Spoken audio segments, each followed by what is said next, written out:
amakuru Israel yakoresheje yaba Mossad nk'urwego rwabo rw'umutasi yafatanije na CIA mu gutegura kiriya gitero. Kuba rero Donald Trump yabura abantu muri Tehran kuva muri Tehran bagahunga iri mu buryo bwo kubabwira ko n'ubundi nk'uko Amerika yagiye bivuga kenshi iyo n'Ubwongereza ko nta muntu uzigira senya Israel bahari. Iran rero nayo ikavuga ngo ishobora kugaba igitero kuri Leta Zunze Ubumwe za Amerika. Ibyo ni ibintu ubona byoroshye binashoboka. Iran ivuze ko iragaba igitero kuri Leta Zunze Ubumwe za Amerika gusenya ubutegetsi bwa Iran. Iki gitekerezo Netanyahu n'abambari be batsimbarayeho kuki gikomeza kugaruka ese kigaragara nk'igishoboka? Wavuga ko kidashoboka na mwumva ku rwego rutari kwavuga ko gishoboka none nayo namwumva. Netanyahu ubwe atsimbaraye ku gitekerezo cyo kwica Khamenei. Twabonye Iran yigamba kurasa ku nyubako ikoreramo ubutasi bwa Israel Mossad. Nibihugu byombi bifite imbaraga yaba Israel ndetse na Iran. Ntabwo ari nta na kimwe bavuga cyoroshye kirimo. Yego. Usibye ko na Israel ndikirushiramira ko tuze bomba atomike. Kuri iri segonda nibura abantu 16,000 bari mu kirere mu ndege bava ahantu hamwe bajya ahandi. Kuzenguruka isi bisigaye byoroshye ku buryo uko turi miliyari 8 dusa naho turi abaturanyi kubera uburyo bwo gukora ingendo bisigaye bikorwa. Ikibazo nuko gutegura urugendo bigora. Gukora reservation ya tike y'indege, gushaka visa, ubwishingizi bw'urugendo. Amahirwe twagize nuko hari abantu bazobereye muri ibi bintu kandi biyemeje kudufasha. Abantu nka Ireme Travel Agents Limited, kompanyi nyarwanda iri mu zambere muri service zo gutegura ingendo, ubukerarugendo no kwakira abantu. Kompanyi yemewe n'ihuriro mpuzamahanga ry'ubwikorezi bwo mu ndege IATA. Niba wifuza kujya mu mahanga ku mpamvu izo arizo zose, icyo bigusaba no gutekereza urugendo rwawe gusa. Ubundi ukegera Ireme Travel Agency bakagukorera reservation ya tike y'indege, bakagufasha gushaka visa, bakagukorera reservation ya hoteli, bakagukurikiranira ibya assurance y'urugendo. Iyo uturutse mu mahanga cyangwa se ujyayo bagufata ku kibuga cy'indege ku giciro cya 50% cy'abandi babikorera. Ku bantu bari kure kandi bashobora kwishyura hakoreshejwe ikoranabuhanga online payment. Tuguha link ubundi ukishyura. Ireme Travel Agency ikorera mu mujyi wa Kigali muri Mike mu nzu yo hasi mu muryango wa G41.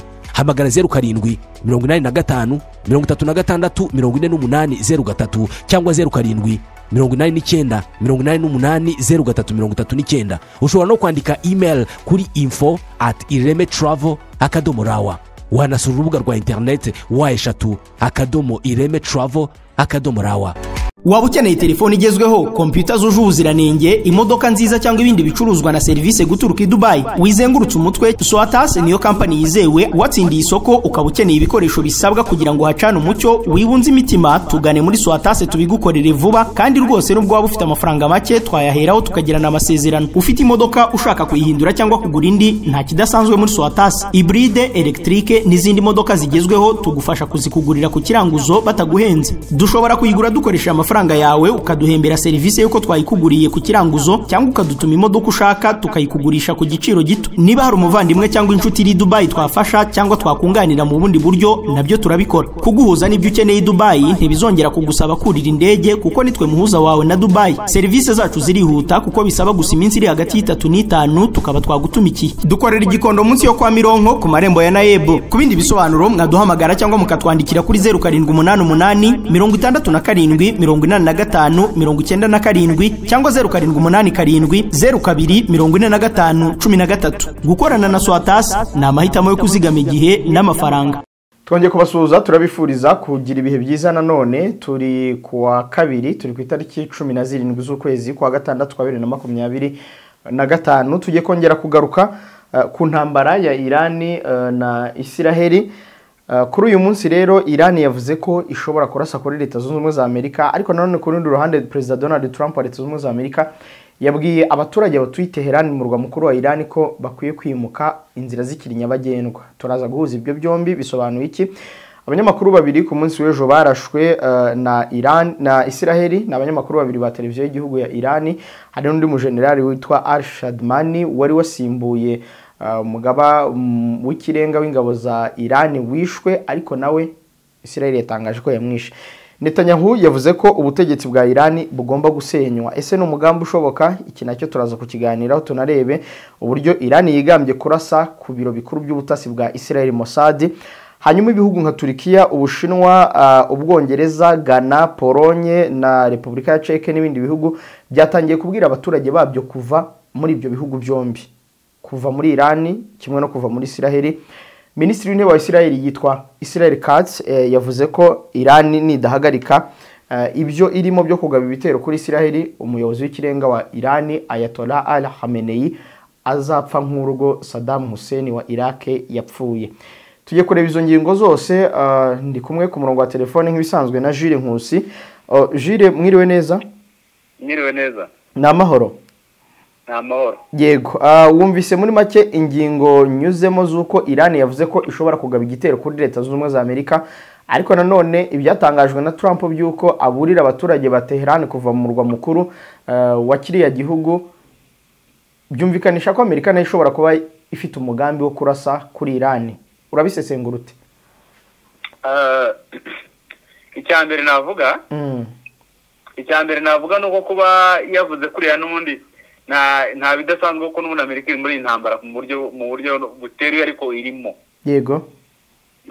Impamvu nuko wenda iyo urebye amakuru Israel yakoresheje yaba Mossad nk'urwego rwabo rw'umutasi yafatanije na CIA mu gutegura kiriya gitero. Nibutse ko ntabwo ari ubwa mbere kuko ku butegetsi bwa Trump umujenerali wa Iran witwa General Qasem Soleimani hari mu 2020 n'umwe mu bantu ba Trump n'umwe mu bantu bishimira squad cyane byarasirwaga muri Baghdad muri Iraq, ubwo yari agiye mu bikorwa byo guhuza imitwe yari iriyo isa naho irwanya Israel cyangwa se ihangayikishije Amerika muri kariya karere. Kuba rero Donald Trump yaburira abantu muri Tehran kuva muri Tehran bagahunga biri muri propaganda nakitaka nk'izo kwangisha ubutegetsi buri abaturage no kubabwira ko nyine bakwiye kubwamagana, ariko nanone biri mu buryo bwo kubabwira ko n'ubundi nk'uko Amerika yagiye bivuga kenshi iyo n'Ubwongereza ko nta muntu uzigera asenya Israel bahari, n'ibihugu byagize bare mu kuyishinga, ni ukugaragaza ko nyine biteguye kuba ku ruhande rwa Israel ko byagenda kose. Yego, hanyuma Iran rero nayo ikavuga ngo ishobora kugaba igitero kuri Leta Zunze Ubumwe za Amerika. Ibyo ni ibintu ubona byoroshye binashoboka? Iran ivuze ko iragaba igitero kuri Leta Zunze Ubumwe za Amerika kuri ahantu hari ibintu by'ingabo za Amerika muri kariya karere. Yego. Ubwo ni la base militaire iri muri Iraq ndetse n'iziri muri biriya bihugu bindi baturanye by'inshuti na Israel. Yego. Kandi twarabibonye abikora mu 2020 nyine igihe haraswaga General Qasem Soleimani ku buryo barashyama misile ballistique agira mu bihumbi hasingira ngo agira muri 600. Icyo gihe bamwe mu basirikare ba Amerika abakomeretse bagira kuri 80 bajya kuvurirwa mu Budage, hakaba n'abandi bagize ihungabana bajyanwe kuvurirwa ahitwa Frankfurt. Yego. Hakaba ari n'abarwaye ihungabana ngo bakimara kubona icyo nakita nk'ibibazo by'umuriro bavuga bati burya ni gutya iyo natwe turasha ahandi hantu bigenda. Navuga ngo rero iyo kuvuga ngo Iran yarasasa kuri Amerika automatically ntabwo byoroshye ko ntabwo ari ibihugu byegeranye kuko rero ndetse muri Israel. Ikindi kandi uretse na Iran nta kindi gihugu kirarasa muri Leta Zunze Ubumwe za Amerika ngo kirasiyo directement. N'Uburusiya bahana intera ntoya ntabwo biragera kuri urwo rwego. Yego. Igishoboka rero ni ukurasa kuri Israel kuko bayishinja kuba inshuti na Amerika, cyangwa se kurasa ku birindiro bya Amerika biri muri kariya karere, cyangwa se kuba barasa kuri Saudiya. Kuko nayo ari base militaire y'Abanyamerika buryo. Mu minsi ishize twabonye ibisasu bya Iran bigwa kuri ku nyubako ya ambasade ya Leta Zunze Ubumwe za Amerika i Tel Aviv. Reaction ya Amerika yabaye yihe kuba ambasade yayo yarashwe? Nta kintu Amerika yigeze ivugaho, uretse Minisitiri w'Intebe wa Israel niwe wamaganye iki gitero avuga ko nyine bigaragaza ubugome cyangwa se icyo nakita nk'umugambi mutindi wa Iran wo kurimbura Israel ndetse n'inshuti zayo muri rusange. Niwe wamaganye iki gitero avuga ko ari igitero cy'urugomo, ndetse avuga ko ibyo Iran iri gukora irimo kurasa ibikorwa bya gisivili bidafite aho bihuriye n'ibya gisirikare. Yego. Ariko nanone ibyo ntabwo biriya ni kuba bivuga kuri urwego, ariko ntabwo uri umuntu urira neza cyangwa utekereza neza, ntabwo ushaka kubyemera gutyo kuko Netanyahu ubwe ari defense attaché wa Israel. mu 2002 muri ambasade ya Amerika niyo wategetse ko kiriya gitero cyo guhitana Saddam Hussein iriya ntambara yo muri Iraq itangira yakoranye n'abanyamerika kugira ngo ayitangire. Yego. Aka kanya rero ntabwo ambasade zikora ambasade kamwe mu kamaro zikora abarimo n'ubutasi ndetse n'imihanda mu bya gisirikare. Niyo mpamvu barimo abo ba defense attaché. Hanyuma reka tugaruke kuri uwo Netanyahu wavuze ko ubutegetsi bwa Iran bugomba gusenywa. Ejo nabwo ntekereza ko twabigarutseho gusenya ubutegetsi bwa Iran. Iki gitekerezo Netanyahu n'abambari be batsimbarayeho kuki gikomeza kugaruka ese kigaragara nk'igishoboka? Wavuga ko kidashoboka namwumva ku rwego rutari kuvuga ko gishoboka none nayo namwumva. Gusa wakwibaza ngo ese ushenye n'iki cyakurikira, ni nacyo wenda ubona wenda bakibanza kureba kuko niba gusenya ubutegetsi burya abantu bisha abajenerali bagera kuri 21 bakica abahanga mu bya science ya nucléaire za nucléaire n'iki bakarasa ahantu haturirwaga amamisire no kuvuga ngo ntabwo babanga abantu ubwo bushobozi ntabwo bafite. Gusa ariko n'ubundi navuga ngo abanya-Iran muri rusange niba abantu udashobora kwiringira, niba abantu bashobora kugukikira ugakora ikintu ariko nyuma ukabona umunsi umwe barabyutse mu muhanda barakwirukankanya. Ibi Netanyahu yabivuze bivuga mu kiganiro yarimo n'undi nubona akita nka prince cyangwa se igikomangoma cy'umwami w'abami Shapa ya bimwe wakuyeho n'impinduramatwara zazanye abayasara ku butegetsi. Aho yavuze ko ngo ubutegetsi bwa Iran bugomba kugenda abaturage ngo bakabona ubutegetsi buje muri demokarasi butandukanye n'ubwo abayasara bavuga. Ariko nanone ukongera ugatekereza ukavuga ngo ese niba bashinja ubutegetsi buri muri Iran kutagira demokarasi ko byamaze kugaragara ko n'ubundi demokarasi bashaka niba demokarasi ko abantu bakora mu nyungu zabo ko bashaka ubwami nk'ubwa Jordania buriya bwami bwa Jordania nta kintu mumariye abaturage. Umwami wabahembwa miliyari na miliyoni ahembwa miliyoni cyangwa 900 z'amadolari, ariko tuzi abaturage basanzwe barashonje. Yego. No muri Iran rero hari ubutegetsi imbere bw'uwo mu gase w'iki gikomangoma kuri ubu kiba muri Leta Zunze Ubumwe za Amerika bwaje gukurwaho n'imyigaragambyo y'abaturage yabaye mu 1978 mu kwa kabiri kugera muri 1979. Muri uko gusolvinga ikibazo rero cyangwa se mu gukemura ikibazo nibwo bazanye Ayatollah mukuru wo bitaro Khamenei yabaga mu France. Bamuzana ari nk'umuntu bizeye, ariko ageze ku butegetsi nyuma y'iminsi mike arabahinduka arabirukana imara arayirinda. Kuba rero nabango kubukura birashoboka, ariko ni nko kugaragaza ko buriya butegetsi bugiye bafite ikindi twakwita nka alternative yo kubusimbuza. Yego. Ariko nanone ntawe uzi ngo se abambari ba Iran bo babyifatamo gusa. Ni ko ari byo wenda bakirimo kureba cyane ko wabonye ko bashatse no kumwica, ariko Amerika ikavuga ati mwe muretse ukurikira amakuru yagiye hanze ngo yagombaga gupfa mu ba mbere. Hanyuma reka tunamujyeho tumuhuza na Minisitiri w'ingabo wa Israel Katz wavuze ko Iran nidahagarika ibi bitero Ayatollah Khamenei ngo azapfa nka Saddam. Abantu baribuka urwo yapfuye amanitswe. Ibi bintu urabivugaho iki?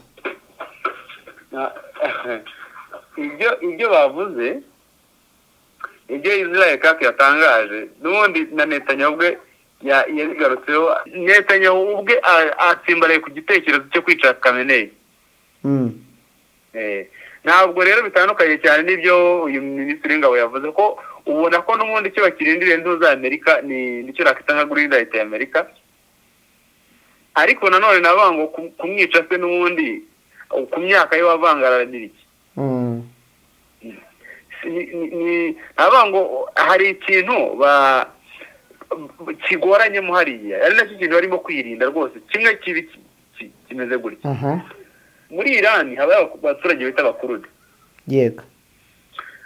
Abakurude ni umwe mu bantu basa naho ari benshi muri kariya karere ku banyanyagiye kubera igihugu cyabo cyitwa Kurdistan bagikase bakagishyira kuri Syria, ikindi kikajya kuri Iraq, ikindi kikajya kuri Iran, ikindi kikajya kuri Turkiya. Baba batekereza ko rero igihe wakwita Ayatollah ashaka kuzamuka umuntu mu bakuruzi agatangira akabaza igihugu cyabo, kandi Duplessis yabaza igihugu cyabo tayari igihugu cyaba gikurikiye ni Turkiya, kuko no muri Turkiya hari abakurude benshi cyane.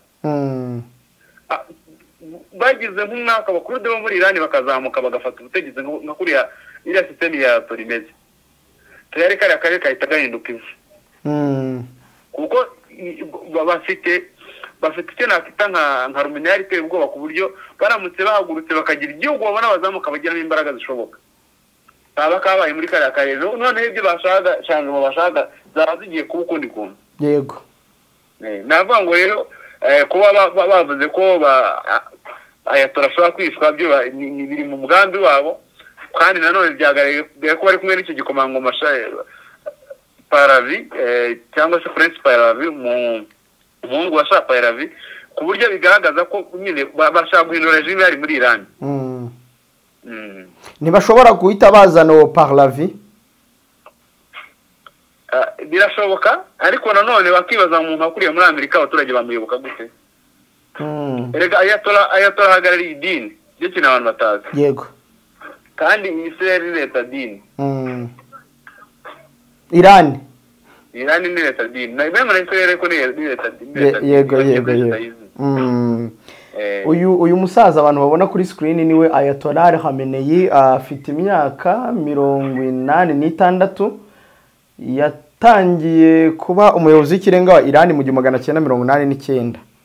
Yego, ni nyuma y'urupfu rwa Ayatollah mukuru. Yego, hanyuma kuvuga ngo bazamumanika nka Saddam ko yamanitswe, bisobanuye kumufata by'ubwabyo kumugwa amateye ko bakamufata bakabikora hari na kamera z'abanyamakuru. Navuga ngo muri iyi myaka biragoranye. Cyokora bamurasa cyangwa bakugomoka mugaba y'igitero cya drone. Kuko n'abariya bose bishe nta bigeze basanga umuntu ngo bamunigiremo. Hanyuma reka tugaruke inyuma gato ku cyo nari nkubaje cya Trump wabwiye abaturage kuva muri Tehran. Nabivuzeho ko ibihugu bya Turkiya, Ubushinwa, Ubwongereza, Ghana, Repubulika ya Czech, Pologne n'ibindi bihugu byatangiye gusaba abaturage babyo kuva Tehran. Ntabwo bivuze ko Amerika ikoresheje biriya birindiro byayo biri mu burasirazuba bwo hagati ishobora kugaba ibitero i Tehran? Birashoboka, ariko nanone navuga ngo na Amerika uburyo bwo kubigaba bwa yoroya no kubinyuza kuri Turkiya cyangwa Israel cyangwa bera bihugu bindi bihana bibi na Iran, kandi ibyo Iran na Iraq bihana umupaka erega. Yego ni ibihugu byegeranye ku buryo kurasa yuriyo nawe bahita bakurasa. Kubera iki itabigaba direct ikabanza kunyura muri ibyo bihugu kugira ngo ari byo bigaba ibyo gitero Tehran? Aka kanya nabango nta gihugu na kimwe usibye ibyabonye na Iron Dome na Rwanda TAD cyangwa se na Aero na Davis Link cyiteguye kuba cyakemera kuri gukubitwa izo nkoni. Ku buryo rero navuga ngo yaba Turkiya yaba n'ibindi bihugu nta gihugu na kimwe cyakishimira kubona ziriya misiri zigwa ku butaka bwayo. Yego. Rero byo byabikora yego bikayifasha, ariko se ko byari byabwiye nk'ubisere ko bizayifasha gusoma misiri byafashe zingaye. Ngo hari nyine iyo bigeze hariya buri gihugu gitangira kwireba. Yego. Ikindi kandi uretse ko bimwe mu bihugu bidashaka kubivuga, ariko birabona neza ko byanga bikunda iriya ntambara hagati ya Amerika na Iran cyane kuruta iri hagati ya Israel na Iran. Na Amerika iri gushaka guhindura ibintu muri kariya karere. Nese niba bakurikiye n'ijambo ejo Masudi Pezeshkian yagejeje ku baturage, yavuze ko yasabye abaturage ba Iran kunga ubumwe. Yego. Muri ibi barimo bitoroshye. Ababwira ko batewe n'ikindi gihugu nakita kari igihugu cy'abanzi cy'abakeye bamaze bahanganye. Mu mvugo ya Netanyahu ejo ubwo yari yagaruka kuri iki kibazo abwira abantu bitabira inama ya G7, yaravuze ngo ubutegetsi bumaze imyaka 44 muri Iran ngo turashaka kubuca intege ku buryo bwose bushoboka inshuro 10 kugiye bwigeze kugira intege ugereranyije n'igihe bwigeze kugira intege. Navuga ngo rero kuba Amerika itarabikora no kuvuga ngo iracyari mu cyitwa risk assessment. Ikindi kandi nanone turi kubona babwira Putin bati tubere umuhuza, bigaragara ko byanga bikunda bagomba kubikora bumvikanye na Putin, kandi Putin nawe ntabwo ashobora kwemera ko Iran igenda, kuko Iran ni member BRICS. Ikindi kandi Iran ni umuparteneri ukomeye. Kuba rero yavamo cyangwa buriya buryo buyoboye Iran bukagenda, yabasigaye mu manegeka byahita bituma mutakariza icyizere. Nawe intambara yabigitangiye kumunanira.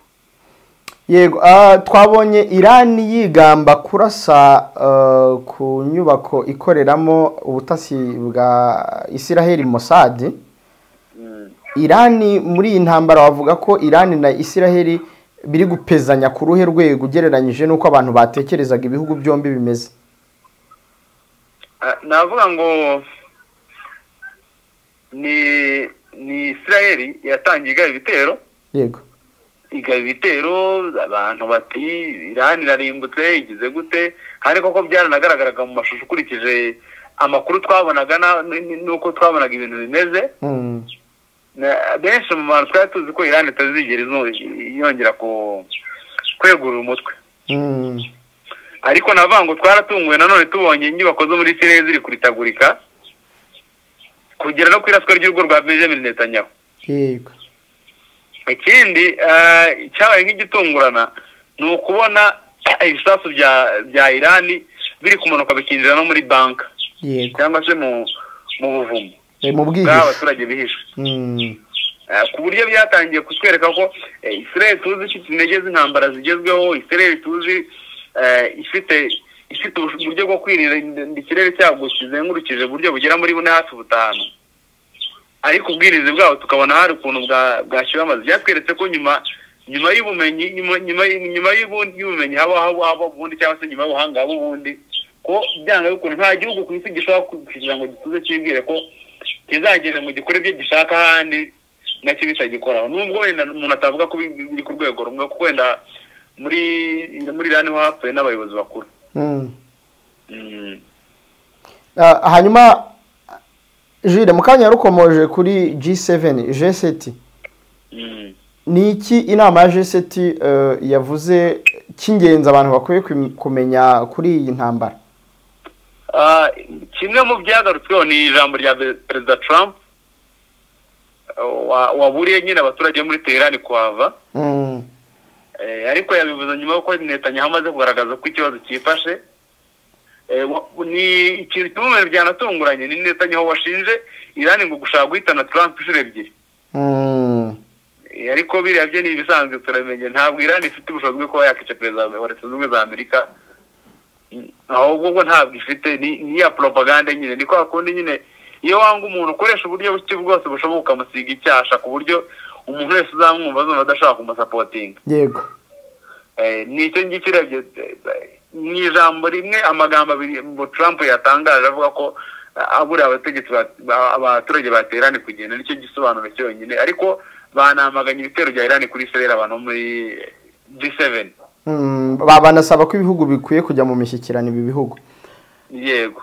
Hanyuma kuki Trump yahise ava muri iyi nama by'igitaraganya? Nabonye we na Macron batumvikanye ku bijyanye n'ibyo Macron yatangaje byamuteye kuva muri iyi nama G7 by'igitaraganya. Macron ni Macron wagiye agaragara nk'umuntu utari ku ruhande. Hari ukuntu yagizeho akantu ko kwifata.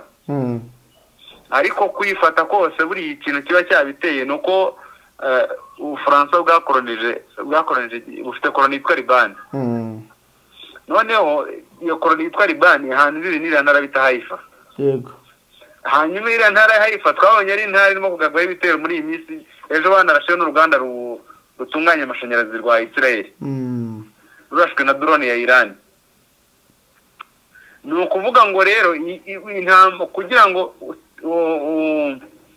nari nkubajije impamvu ishobora kuba yatumye Trump ava mu nama ya G7 by'igitaraganya nyuma yo gutangaza ririya jambo riburira abaturage ba Tehran kuva muri uriya mujyi. harimo icyo kiraswa rya ambasade yabo mbere na mbere. Ikindi kirimo nyine ni nko kugaragaza nyine ko atishimiye ibiri kuba ariko cyane ku ruhande rwa Iran nyine agaragaza ko Iran nyine atishimiye ibyo iri gukorera mu icyo ibona akita nk'inshuti magara. Hari icyo bisobanuye kuba Israel yisha abanyamakuru babiri ba televiziyo y'igihugu ya Iran ikanicura mu generali Ali Shadmani? Biragisobanuye cyane. Yego, hera ku banyamakuru ujye no kuri generali. Ku banyamakuru cya mbere no kugaragaza ko nyine abanyamakuru n'abari aba propaganda ya leta ariko n'abayisraeli barabikora, ibyo nta n'igitangaje kirimo. Yego. Ikindi Israel yakunze gushinja Iran kuba yaratangiye kwisha abaturage, ariko nayo wakibaza ngo irasaho nta baturage baba bahari. Ni muri ubwo buryo rero naho kwicira mu generali byo biri mu mugambi ukomeye wo gukomeza guca Khamenei amaboko. Kuko hari n'umujyanama we wo hafi. Yego, no gukomeza kunegekaza igisirikare cya Iran. Yego. Hanyuma nkomoje ku banyamakuru, ni iki abadukurikira bakwiye kwitondera ku makuru bahabwa kuri iyi ntambara? Kuko bamwe baravuga ukumva bari ku ruhande rwa Iran, abandi bati Israel ni ikubite. Noneho ku mbuga nkoranyambaga ho haba hari byinshi ku buryo umuntu utazi gushungura ashobora kwikanga yahawe ibicupuri. Ni iki abantu bakwiye kwitondera mu makuru bari guhabwa kuri iyi ntambara ya Iran na Israel? Bose nababwira cyo ni kimwe, nuko iyi ntambara si no ku mbuga nkoranyambaga gusa zo mu Rwanda cyangwa si n'izo mu Rwanda gusa no hanze ariko bimeze. Nk'ubu muri Israel bashyize itegeko ry'uko umuntu uzafata amashusho agashyira hanze amashusho ashobora gutuma abaturage bajya mu myigaragambyo cyangwa se ashyira hanze ubutegetsi bwa Israel agomba guhita afatwa akicwa n'umunyamakuru. Ibyo rero ni ibintu byatumye ubwo nyine inkuru zose ziri gusohoka nyinshi nka 90% ziri gusohoka zirengamiye ku ruhande rwa Israel zigaragara ko iri gutsinda Iran. Yego. Ariko nanone hari icyo tubona mu bitangazamakuru kandi bigaragara byerekana ko kuko byerekana ko nayo hari ukuntu itamerewe neza. Icyo rero nabwira abantu kimwe, ibihugu biri guhangana byose bifite imbaraga n'ubwonezi zitari ku rwego rumwe, na nawe ifasha batangana mu bice, ariko navuga ngo ni ibihugu byombi bifite imbaraga, yaba Israel ndetse na Iran. Ntabwo ari nta na kimwe bavuga cyoroshye kirimo. Yego. Usibye ko nka Israel ndetse irushiramira ko tuze bomba atomike. Ni ukuvuga ngo abantu bakwiye kumva ko ibi bihugu biri guhangana ni ibihugu byombi bifite imbaraga. Nta na kimwe wagaya, kuko wenda hari kimwe ushobora gusanga ikirusha ikindi ubutasi wenda buhambaye cyangwa wenda intege z'intambara n'ibiki byose, ariko ku munzani ntabwo ushobora kwicara ngo iki ngiki kirakubitwa nk'akana kifumbatse, ntabwo ari byo. Jules, sinzi niba ari icyo wakongeraho dusoza. Icyo nakongera ni uko dukwiye kwitega ko wenda irasa naho riza kuza guhosha. Dutegereje icyo Uburusiya nk'umuhuza buri buze gutangaza mu masaha ari imbere ku bijyanye n'intambara, nibwo dushobora kumenya niba uruhande wese Uburusiya bwafashe uruhande, se Uburusiya baraguma nk'umuhuza bijyanye n'aho intambara iri kwerekera, cyane ko biri kugaragara ko ikigambiriwe muri na Israel guhindura regime ya Iran. Yego. Urakoze cyane Jules. Arakoze cyane Jules Nkusi, reka tumushimire. Twagarukaga kuri iyi ntambara ya Iran na Israel, ariko nyine birumvikana buri ruhande rufite abarushyigikiye, kimwe nuko buri ruhande ruba rufite abafana bavuga bati kubita nawe kubita. Reka dusoreza aha, turajya dukomeza kureba umunsi ku wundi niki kigezweho muri iyi ntambara. Jean Dodier Kanijabo, reka nshimire cyane Jules Nkusi, namwe mbashimire kwa mwari mudukurikiye. Bye. Bahinzi borozi namwe bashoramari muri izo nzego, ntibikiri ngombwa kugurisha umusaruro wanyu cyangwa iri muri stoke muvuye aho muri. Ukimenya urubuga AfriSellers ubutandukanye n'ingendo wakoraga no kwibazaho umusaruro wawe uzagurishirizwa kugeza naho gupfiriyeho. AfriSellers ni urubuga ruhuza bifuza kugura no kugurisha umusaruro bikomoka ku buhinzi n'ubworozi aho baherereye hose ku isi. Uramutse ufite depo y'ibigori cyangwa ibindi binyampeke, ntuzirirwe ushaka isoko, kuko ukiza umusaruro kuri AfriSellers dufatanya kumushakira abawugura kandi bikamufungurira imiryango ku bafite amastoke bari hanze bakeneye umusaruro w'ibikomoka muri Afurika. Namwe abari muri diaspora, uru rubuga rubereka umusaruro uri ahantu hatandukanye muri Afurika ku biciro bibanogeye. Wifuza kandi kugura umusaruro w'ibikomoka ku buhinzi n'ubworozi aho uri hose ku isi, ntuzava aho uri, uzasure AfriSellers. Abifuza ko tubashyirira uwo musaruro ku isoko cyangwa abifuza kuwugura, nimusure urubuga rwacu wa@afrisellers.com. Hari ibyo wifuza kurangura cyangwa kugurisha mu bihugu bigize Afurika y'Iburasirazuba nk'umuceri wa Tanzania, kawunga y'Ubugande, ikawa yo mu Rwanda n'ibindi, nawe tugane. Namwe mufite ibindi bicuruzwa mwifuza gushyira kuri uru rubuga cyangwa ushaka guhimbira akazi ku rubuga rwacu, muhawe ikaze. Ku bindi bisobanuro mwaduhamagara cyangwa mukatwandikira kuri nimero mubona kuri screen. AfriSellers, selling with us is leading the market.